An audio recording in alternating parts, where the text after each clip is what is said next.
Hi hello' নমস্কাৰ স্বাগতম জনাইছোঁ মই অন্য এটা ভিডিঅ'লৈ মই প্ৰাঞ্জল আৰু আজি আপোনালোকৰ আগত এটা বিশেষ ভিডিঅ' মই লৈ আহিছোঁ আৰু আমি আমি জানো যে আমাৰ যেতিয়া কেতিয়াবা যদি আমাৰ মানে জীৱনত কিছুমান সমস্যা আহে যিটো সমস্যাৰ কাৰণে আমি আইনৰ কাষ চাপিব লগা হয় আৰু এই আইনৰ কাষ চাপিবলৈ যোৱাৰ সময়খিনিত আমাক পোনপ্ৰথমেই আমাক প্ৰয়োজন হয় এখন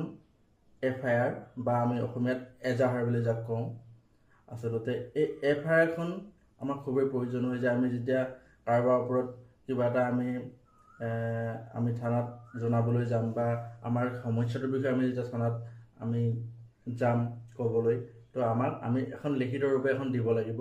আৰু সেইখনক আচলতে FIR বুলি কোৱা হয়। আৰু FIR ফুল ফৰ্মটো হৈছে